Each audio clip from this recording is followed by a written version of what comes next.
international crime said to be worth $150 billion in illegal profits. It's a high-volume, low-cost business. We're told the highest they charge is $35 for that 15 minutes of time. And oftentimes the trafficker will count out the condoms that he gives the girl at night and then count when she comes back how many are left. And they do expect them to see 20 and 30 men a night. Susan Kopich is the U.S. State Department's new ambassador to combat human trafficking. A former federal prosecutor, Kopich has seen a troubling trend. Many of the victims and the traffickers who abuse them have a tie to a single place.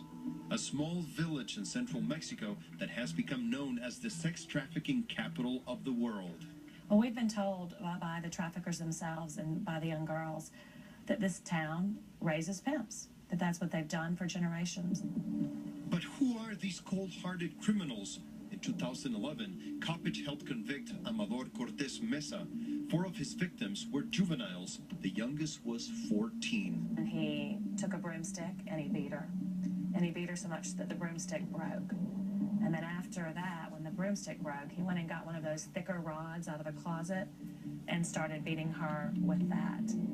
We traveled to the village of Tenancingo in the Tlaxcala region of Mexico.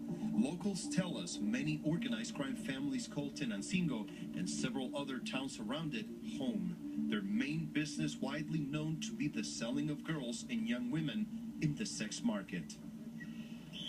In the town center, an older woman selling fruit whispered a dire warning.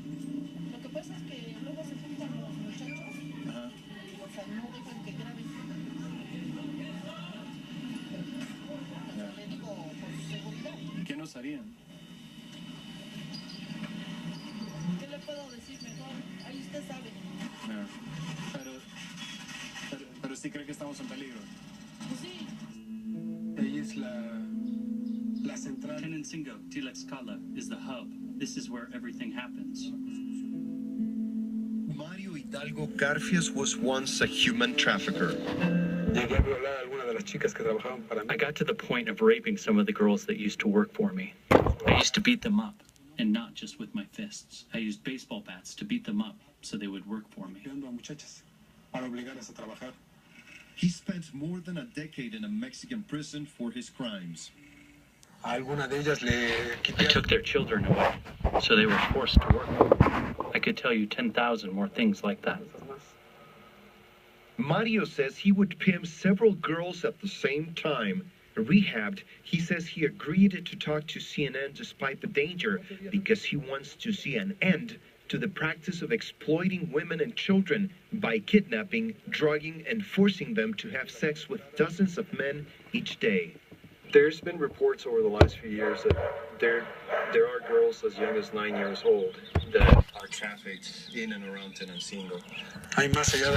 There are things beyond your imagination, much more than what you can fathom. People only get to see about 3% of reality. Making it absolutely critical, these human trafficking Operations are broken up before they reach the next child's front door. Rafael Romo, CNN, Tlaxcala State, Mexico. 'Tis a bright holiday season, and IHOP's the reason.